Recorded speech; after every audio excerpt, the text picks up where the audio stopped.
Now, Roma Wines present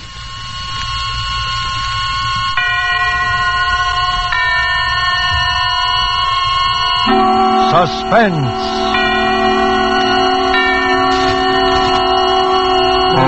Tonight, Sell Me Your Life, starring Lee Bowman. Suspense is presented for your enjoyment by Roma Wines. That's R-O-M-A, Roma Wines. Those excellent California wines that can add so much pleasantness to the way you live, to your happiness in entertaining guests, to your enjoyment of everyday meals. Yes, right now a glassful would be very pleasant as Roma Wines bring you Suspense. This is the Man in Black, here for the Roma Wine Company of Fresno, California, who tonight from Hollywood bring you as star Mr. Lee Bowman, who is currently being co-starred with Rita Hayworth and Janet Blair in the Columbia Technicolor musical Tonight and Every Night. He appears this evening as a rather embittered young man whose life really began in spite of himself at the very moment when he had planned to take leave of it. And so with Sell Me Your Life, and with the performance of Lee Bowman as Joe Bland, we again hope to keep you in suspense. All right, quiet down. I want to hear this guy's story. Go ahead, Bland. No. Why waste any more time? Because I'm going to hear your version of what happened. And I'm going to hear it now. Listen, Lieutenant. Less than 2 hours ago, I was ready to kill myself. You think I'm going to spend any time now trying to convince you I ought to live? What difference does it make? Come on, let's get out of here. Let's have the story. I don't get it. You're not going to believe any part of it, and you know it. So far as you're concerned, I'm already in the chair. We'll see. Go on with the story. Do you believe that tonight I was standing on top of the railing of the Grand Street Bridge ready to jump? Do you? No. No, of course you don't. All right, keep going. Let's hear it all. Well, that's where I was.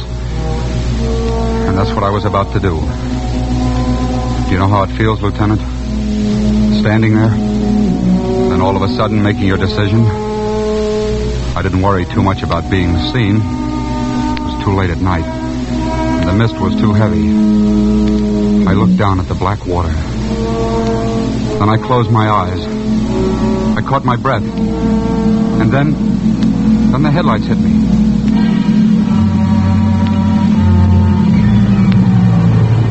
And the next second, I knew the driver had seen me. I heard the car stop and the door open. I couldn't move.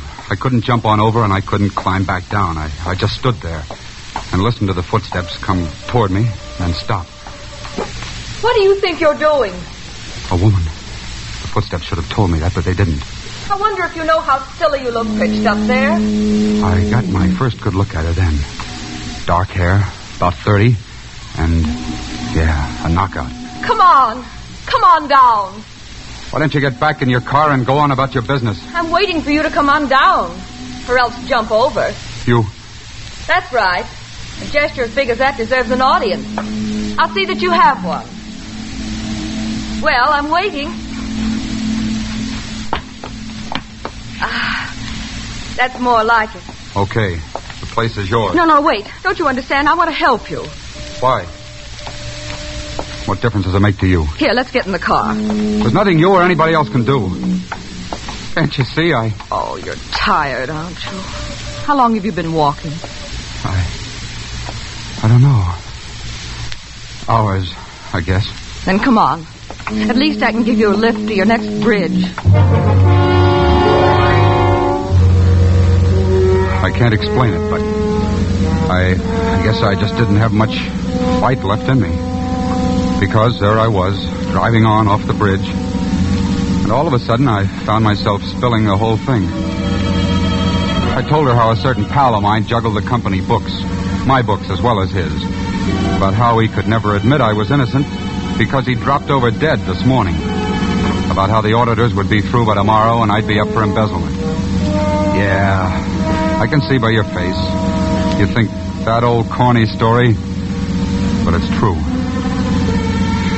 Well, I told her about it, about how that would put me away for good because it would make my third conviction.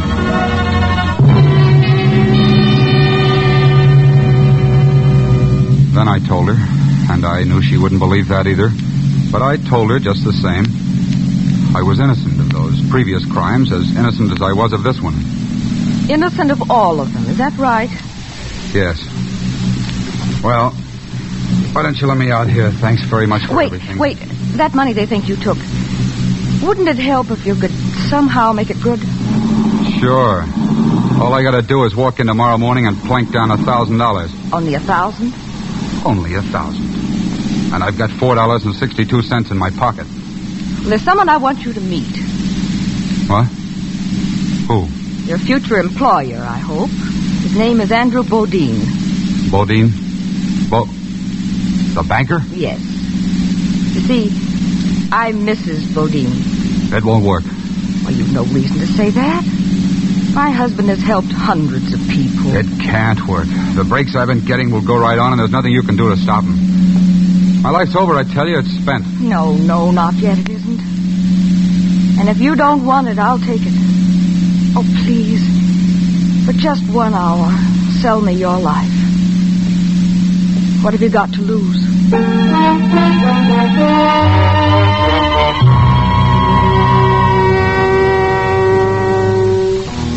She took me into the Bodine place, and we came straight to the library here. That's where Mr. Bodine would be, she said. But then, when she opened the door... Oh. I saw a young-looking guy. He was over there, working at the desk. Oh, I'm sorry, Mr. Faraday. It was just that I expected my husband. Oh, another one of those conferences, I'm afraid.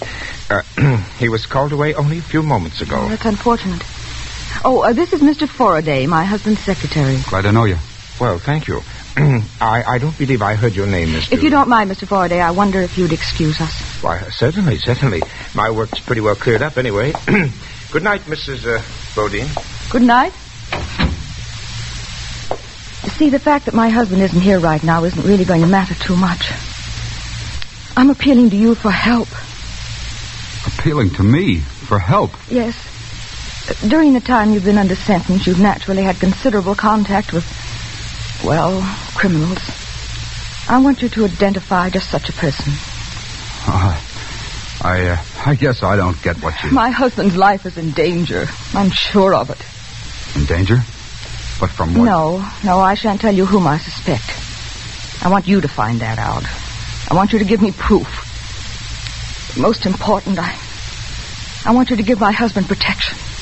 How?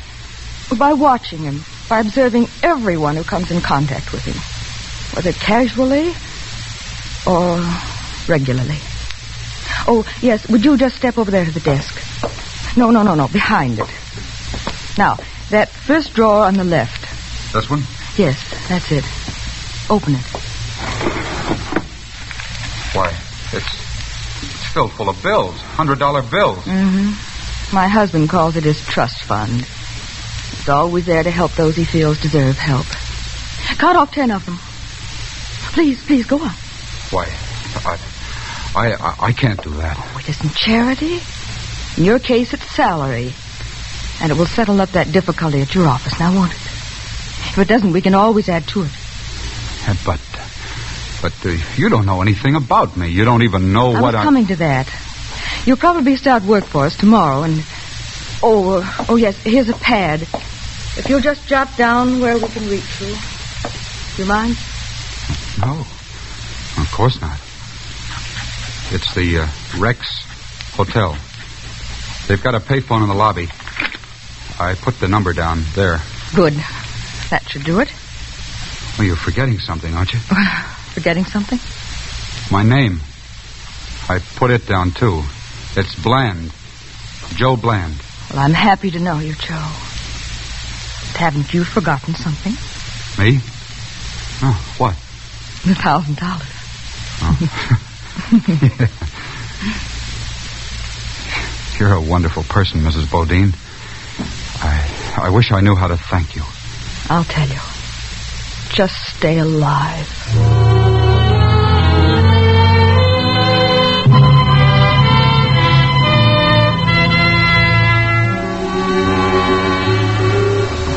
I took the slow way home tonight because, well, whether you believe it or not, Vance, there was a lot of thinking I wanted to do. Mostly about that woman I'd met. And while I was climbing upstairs to my room, I realized what she'd really done. All because of her, I'd sort of been born again. I let myself into my room and switched on the overhead light. All right, Joe. Just put your hands up. There you were, Vance, sitting in a chair across the room. I'd never seen you before. That's it. Now just keep 'em up. I'm Vance, police headquarters. Now stand still while I check you over. The office. I didn't think they'd get to that till tomorrow. Well. That's so. Here we are. $1,000. Serial number G6. That's it. All right, where's the rest? The rest? Well, that's all there is. Get it, huh? That's what I thought. Took you long enough to get here. Now, listen, I was going to turn that over to the company in the morning. The company? What company? Why, my company. I don't know what you're talking about. Just tell me where you put the gun. The gun? You hid that too, huh? Well, wait a minute. I never had any gun. What is this? I don't know what you're... I guess you are as dumb as you act. Anybody who'd leave his name, address, and phone number on his victim's desk can't be very bright. They just posted a reward for the guy who robbed and then murdered Andrew Bodine. It looks like I'm the guy who's going to collect it. What? Andrew Bodine murdered? As if you didn't know, sweetheart. Come on, we're going back out there.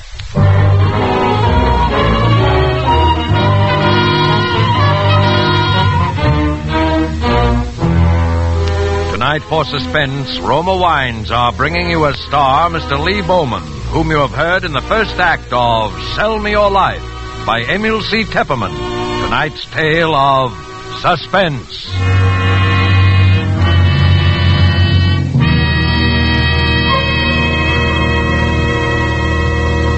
This is Truman Bradley for Roma Wines. Elsa Maxwell is recognized internationally as an authority on gracious living. You will be interested in something she said the other day about wine and wartime food rationing. Listen. I find that people who know one simple secret of serving delicious meals aren't bothered much by food rationing. That secret is to enjoy good Roma wine with food. For instance, I recently had dinner with some old friends. The main dish was kidney bean casserole. And to give this simple food a delightful party flavor, my hostess served cool Roma California Burgundy. Everyone remarked about its wonderful bouquet and aroma, and about the way that good Roma Burgundy added enjoyment to our plain meal. Such added enjoyment is one of the reasons why more and more people serve delightful Roma wines. That's a grand suggestion from Elsa Maxwell. So why not try Roma California Burgundy with your dinner tomorrow night?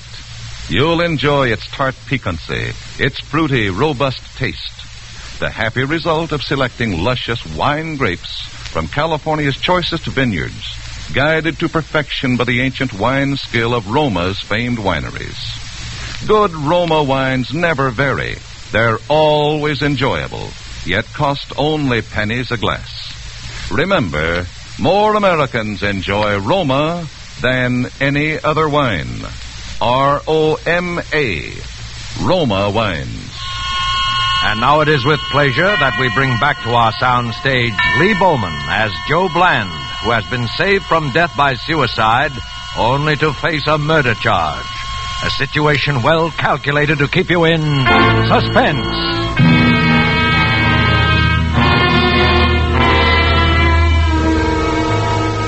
We came back here to the Bodine's library. The room was packed, loaded with police and reporters. It was full of Andrew Bodine, too. He was stretched out behind the desk, covered with a sheet. Hey, Bland, look over this way, right into the camera. That's it. About this guy's fingerprints, Lieutenant. We got him off his police record. Yeah? They matched the prints on the desk drawer, all right. Where the money was, I mean. I know. He admits taking the money, 1,000 of it. Says Mrs. Bodine told him to take it. Anything else? Yeah, he admits he needed the dough. Says he's about to be stuck on an embezzlement charge. Has he admitted shooting Lincoln yet? Looks like you... here's that secretary. Oh, Faraday, we've been waiting for you. Oh, well, I'm very sorry, Lieutenant, but I was with Mrs. Bodine. She's rather hard hit. Yeah? Well, here's the guy. Can you identify him? Well, I should be able to. It was less than an hour ago that I saw him. Here? Yes, in this room. He was with Mr. Bodine. Mr. Bodine? Well, that's a Quiet. You'll have your chance. Go on, Faraday. Well, Mr. Bodine was talking with him, trying to work out some way to help him. Why, you... You probably know of the old man's habit of picking up, bums, giving them money, trying to get them work. I'd want him time and time again. We know about that. Just go on with the story. Yeah, just go on with your lies. I told you to keep still. What for? So we can build up that phony story? Listen, Vance, I want to see Mrs. Bodine. She was with me all the time. I told you that. She can stop this whole thing in 2 minutes. She can if Faraday here hasn't done something to her. Why, this fellow must be insane. I want to see Mrs. Bodine. Now. She's in no condition to be disturbed. Furthermore, she has no connection whatever with this case. Oh, no? Let me give you some advice, Bland. Keep your mouth shut until I tell you to talk. Well, the old man, Mr. Bodine, asked me to leave him alone. So I went right to my room down the hall. There was nothing else I could do. And then? Well, it must have been about 15 minutes that I heard a shot. I rushed in here and there was Mr. Bodine. He was dead. What about Bland? Gone. Well, that's pretty fast. Since you were only down the hall, you'd have seen him leave, wouldn't you? Well, not if he left by that window there, and that's just what he did. It was wide open, just as it is now, sir. No sign of the gun, huh? No, nor the money. Almost $21,000 missing. Uh-huh. You don't fool around, do you, Joe? You know something? You're going to tell me where the rest of that dough is. You can find that out from Faraday. You're also going to tell me about that gun. You can also find that out from Faraday. Can't you see it? He's the killer. You can forget that right now. You're dead, Bland. You haven't a chance. You haven't any kind of a case at all. Well, get Mrs. Bodine in here. You'll see what kind of a case I have. You'll see what kind of a case he's got, too. I've had enough of this. Hey, you. I'll get her myself. Hey, come back here. You're not going anywhere. Get your hands off me. I tell you I'm going to find that. Mrs. Bodine. Oh, dear. Oh, Mrs. Bodine, I didn't want you to be disturbed. Now, please, you'd better go back to your room at once. It's all right, Mr. Faraday. I kept hearing my name called. I'm Lieutenant Vance, Miss Bodine. This man here beside me. Do you happen to know who he is? This man? Yeah, me. I've never seen him before in my life.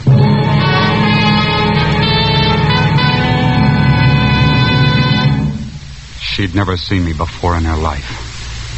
Well, that did it, Vance. After that, I was with you. Sitting between you and your pal Tannen in a police car bound for headquarters.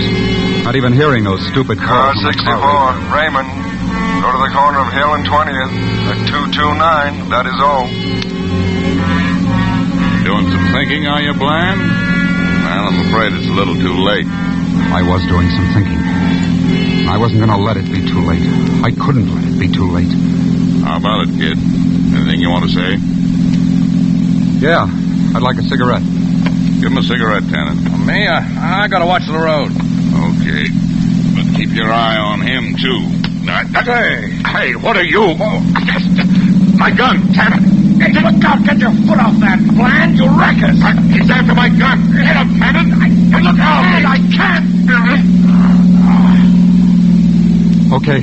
Okay, Tannen. Just pull the car to a stop, and don't reach for your gun. Because I'm taken. Now, I might need to. You're a jerk, Bland. This'll never work. I'll try anything, even suicide, didn't you know? I'll stay there till I get Vance out. Okay, now you come out. No, don't touch the keys. Just come out. It'll never work. You'll be shot down on sight. Not for a while, baby. Not in a police car. R82. Reuben and Malone. Check under 13. 1000 Block Forest. That is all.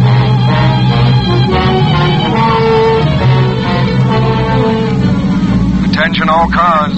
Attention all cars. Joe Bland, accused slayer, has just stolen police car 46. Then I heard it. Over the car radio. This man must be apprehended. He is desperate. Shoot to kill. That is all. Attention all cars. Report from police car 13. Bland has just been sighted passing Serrano Street. Speeding northward on Fountain. All cars proceed toward northern end Fountain. Intercept. That is all. Now crossing Selmer and Riverdale. Car 1962. Form roadblock next intersection. Cars 20, 13. Cut off rear escape. Attention. Attention. Bland just sighted abandoning car. Running east on Selmer. Stop him.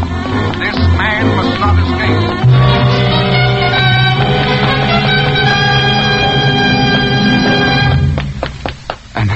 Somehow, some way, by running up alleys, by hitching rides, I got back to the Bodine place. The library window, the one they'd said I'd used to escape, was still open. I climbed into the room that way. My luck still held. Blonde complexion. Faraday was there, About 33. fiddling with papers at the desk. He is armed listening and to the radio. A report during the past 5 Okay, minutes states turn it that off. police have picked up Bland's trail and are closing in on I him. said turn it off. Yet all civilians are urged to be on the... Now, stay where you are. Why, you... I'll call the police. Put that down. You dial one number and I'll blow your head off. Well, it doesn't matter. You heard what they said. The police have picked up your trail. They'll be here any minute. This won't take long. What? What are you going to do? Give you the best break you ever had. The gun you used to kill Bodine. Also the $20,000. I'm taking them off your hands. Why, you're not only a killer. You're a lunatic. I told you I was giving you a break. No, not because I like you. It's because I hate somebody else more than I hate you. You're just like me. A fall guy. A sucker. A pigeon. Huh? What do you mean? Do you really think she's going to split with you? Share the old man's will and insurance money? Why should she? You see, why should she? Why shouldn't she have it all? I don't get your point. Why shouldn't she turn you over, too? See where that would put her? Then there'd just be her. I don't have to listen to this. You're... Figure it out. Did she have anything whatever to do with murdering that man? Anything except working on how you'd be the guy who'd do it the minute I left here tonight? Well, How did you know? Did Lenore... Lenore, is it? Oh. Suppose you were nailed by the cops. Would Lenore be loyal to you? Is it in her to be loyal to anybody? If Lenore Bodine had a choice between being sole owner of $1 million and sticking her neck out with yours, what do you honestly think she'd do? All right. Where's the money? I don't know what to do. Where is it? Okay. There they are, the cops. Are they going to find that money on you or her? You've got less than a minute, Faraday. Oh. What's it going to be? Stop. Where are you going?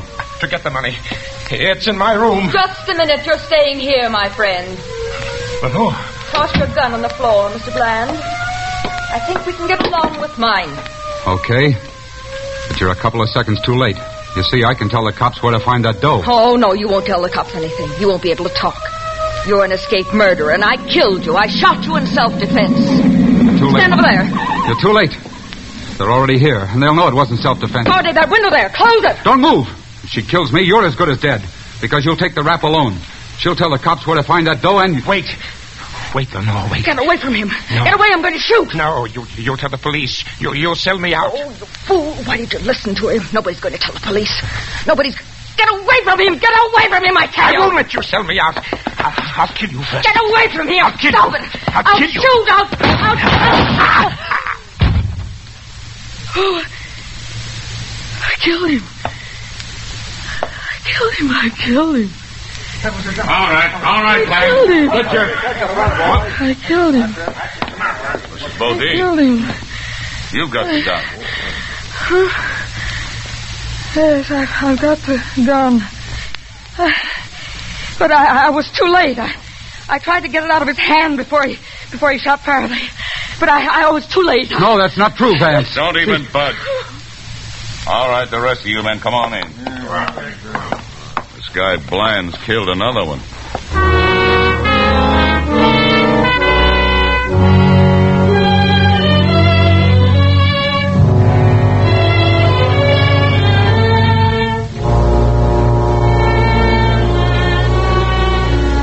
There you are, Vance. That's the story. And like I said, you don't believe it. Doesn't matter anyway. I can't win. What's the use of trying? Come on. Let's go on back to headquarters. And Lieutenant, please see that he stays in the car this time. Don't worry, Mrs. Bodine. He won't be back here again. You all set, Tannen? Yeah. Want me to bring this gun along? Yeah, Exhibit A. Careful you don't smudge any of the prints on it. Right. Okay, boy. Prints. All right. Prints. Fingerprints. Huh? Yeah, fingerprints. On that gun. Well, that's it, Vance. My prints aren't on it. They never were on it. Only hers. Because she's the only one who ever used it. That's not true. Prints. No fingerprints on the gun. No fingerprints on... Yeah, the window. That window over there, Vance. The one you said I opened. Listen, the catch on that window, it doesn't have my fingerprints. It only has Faraday's. Or yours, Mrs. Bodine. He's lying. Don't listen to him. Yeah? Look, Bland, so it doesn't have your fingerprints on it. Maybe you wore gloves, huh? If I had, I wouldn't have left prints on that desk drawer, Vance. That's the drawer where the money was.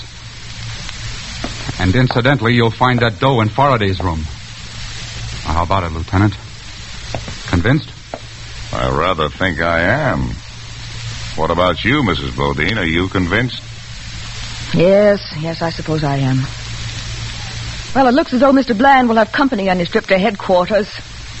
Are we ready? I'm afraid I won't have the pleasure of joining you. Thanks very much anyway. Haven't you forgotten something, Mr. Bland? It was a little matter of embezzlement, I believe. I'm so sorry I wasn't able to help you on that.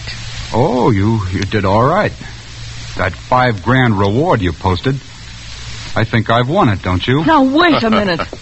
The guy's got a point, Mrs. Bodine. The way I see it, that reward ought to take care of the embezzlement charge with quite a nice sum left over. Looks like you got gypped, Lenore. You asked me to sell you a washed-up life. I think you'll pay for it with your own.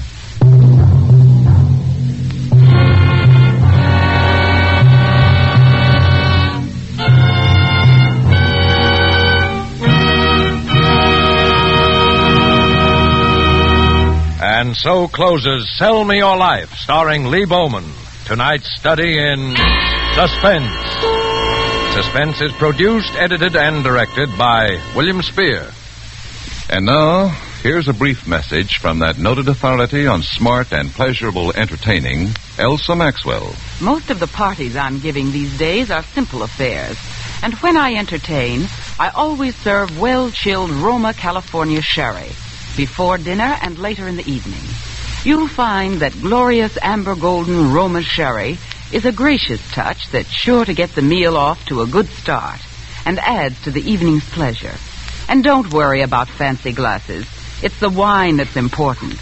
So be sure it's that good Roma wine, because Roma wines are so reasonably priced, any family can afford to serve them regularly. Yes, Roma wines cost only pennies a glass, so enjoy them often. Serve Roma with your everyday meals. Roma wine is delicious, for Roma quality never varies. Remember, more Americans enjoy Roma than any other wine. R-O-M-A, Roma wines. And the next time you use vermouth, either sweet or dry, choose Roma vermouth. Zestful, full-flavored, blended, mellowed, and developed with all the traditional quality winemaking skill of Roma wineries, yet surprisingly low-priced. Try it soon, will you? Next Thursday, same time, you will hear Mr. Thomas Mitchell as star of Suspense. Presented by Roma Wines, R-O-M-A, made in California for enjoyment throughout the world. Please listen to this. Mail from home can mean the difference between a good soldier and a poor soldier, between a man who knows why he is fighting and a homesick boy who knows only bitterness and indifference. Write short, frequent letters. Never mind about that great big long letter that never seems to get written. And always use V-mail. It is the surest way to get your letter overseas. V-mail.